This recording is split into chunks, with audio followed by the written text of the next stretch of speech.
kind of get into it a little bit more here. Oh yeah. Hey everyone, it's Ben Hardy here, and in today's video I'm going to be going over the all-new Kia K5 GT-Line. Before we get into this video though, a huge shout out and thank you to the Jerry Sander Kia here in Salt Lake for giving me some time with this K5. I'm going to include a link to their inventory in the description down below so you can check out what they have currently. If you have any questions or need any help, just ask for Patrick.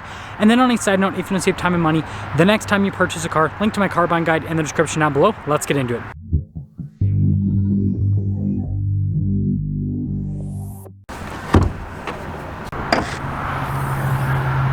So under the hood, we have a turbocharged 1.6 liter 4-cylinder that goes through an 8-speed automatic transmission. Fuel economy is 25 around town and then 33 on the highway, with power outputs being 180 horsepower and then 195 pound-feet of torque. Now before we go over the front end, I do want to mention, if you want to see more videos just like this, then I recommend you subscribe because I post content every single day. So starting with the hood, if you guys are wondering, this is finished in wolf gray, which is a pretty cool name for a color, but you got the Kia logo and then you guys can see the sharp lines there on either side. I'm a huge fan of the daytime running lights and the LED headlamps here on the K5. I think they look so cool. And then you can see the darker coloration here on the grille, and then look down below how it's all blacked out, and then also off to the side as well. And putting it all together, the K5 is one of the best looking affordable cars on the market. I mean, look at that. Coming around the side here, our tire wheel setup is 235, 45, 18 in the front and over in the rear as well.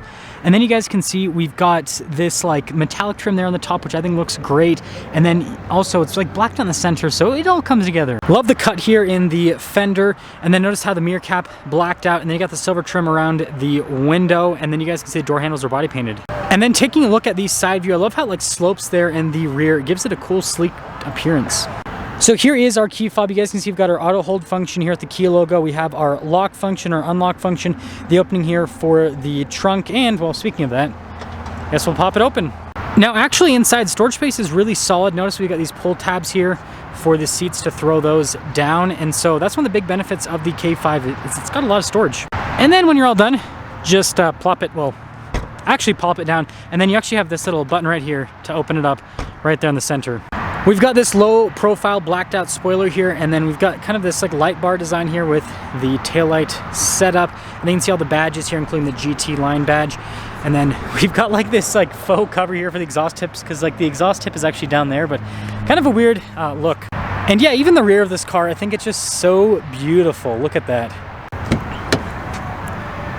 Now with the door panel here in the rear, you can see we've got really nice padding here, and then look at our window control there, door handle, pretty normal setup. Gotta love the red interior here with this car, and look at the insert there in the center as well, perforated all down the center as well, if you're wondering. Legroom here in the back is fantastic. Got a little storage pocket here, and then we've got some USB action at the bottom. And then headroom's also fantastic.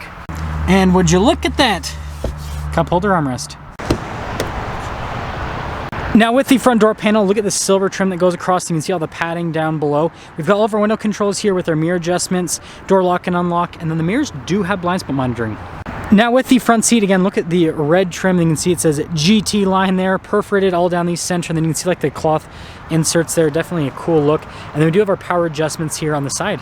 And then you'll notice we've got our lane departure here, stability control. That's to open up the trunk, and then the steering wheel is manually adjustable.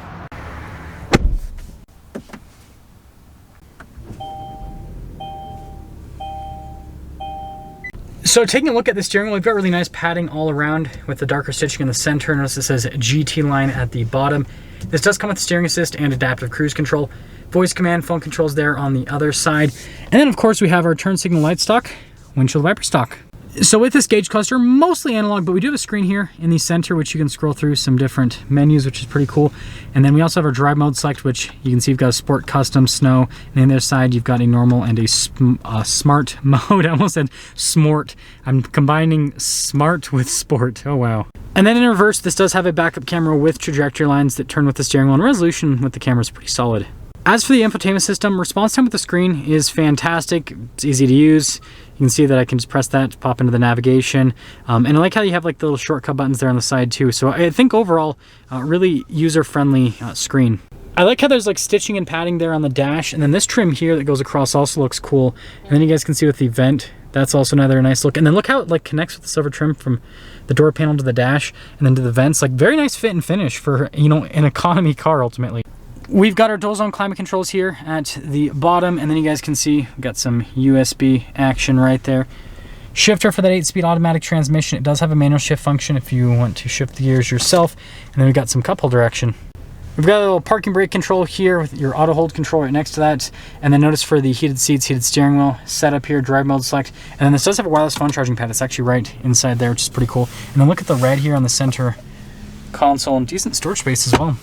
Now up top here, you guys can see we've got a manual mirror dimmer, and then we've got the control here for the full panoramic sunroof. So here's the window sticker for this K5 GT-Line. Almost everything that we went over is standard. Notice we got a 10-year, 100,000 mile powertrain warranty, 5-year, 60,000 mile on the basic. Base MSRP $28,190. This does have a few options added to it. After all options, this one stickers for $31,830. And let's see how it drives.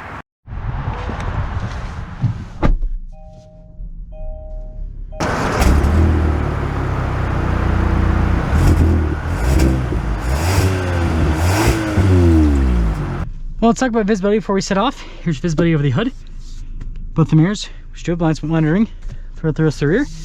And, well, let's set off here in this K5 GT-Line. Now, I actually had one of these as a tester for a week from Kia, and I remember that I really enjoyed driving it for the week. Really comfortable car. Also, like, the safety tech that it has is really cool as well.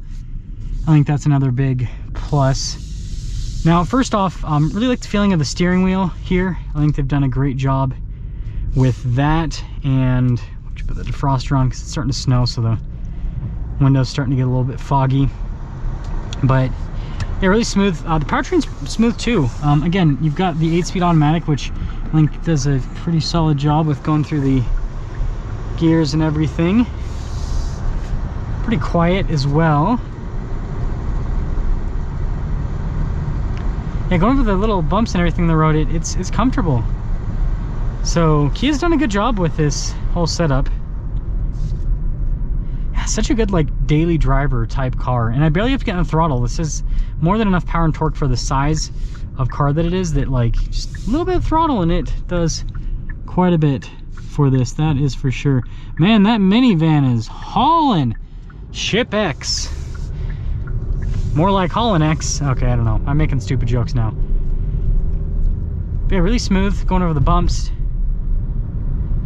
Yeah, I'm quite impressed with how this drives. The train tracks really show with the suspension. It'll actually pop into the sport mode. That doesn't change anything with suspension. It's more engine, transmission. Oh yeah. Super solid. That is for sure. So much torque. That's the big thing that I really like about this powertrain, is it's really torquey. So like, I'm just, again, like I said, just barely getting to the throttle the whole time. And then kind of getting to it a little bit more here. Oh yeah, this thing moves. This thing moves, that is for sure. Oh, it's still holding it. That's weird. It like holds it for a while when you, like, I barely got on the throttle and then it's like holding. So that's definitely interesting. We'll get another acceleration up here in a moment. But starting to sum things up, I think the K5 is such a good value. What this car kind of reminds me of, to be honest, is like an Audi. Like, it's got like a similar kind of appearance and fit and finish, like, look overall. What the heck is that Subaru? Okay. Salt Lake drivers, man. Salt Lake drivers, let me tell you. But yeah, the fit and finish, like, this really does remind me of Audi. So I think that that's quite impressive. And I'm a big fan of this type of style because everything just feels like tight, and I don't know, it looks good as well. Drives really well, seat comfort's good, and I think this is just such a good value. All-wheel drive, turbocharged engine, it's fun to drive, it's got good safety tech, and it won't break the bank. I think that's the thing that is the most appealing to me, is this is actually affordable for like a regular person. It's significantly less money than the average brand new car that's sold today, and I just feel like you get a lot for what you're paying for with this particular car. The value proposition here is very strong. We'll get one more little acceleration here. Torque for days. Yeah, it gets up and it moves. So yeah, let me know what you guys think about the K5. I will be most likely reviewing a GT in a couple days from now, so I'll let you guys know what I think about that one. But I mean, you can't get all-wheel drive with that, whereas this you can, so this is probably going to be the K5 sweet spot.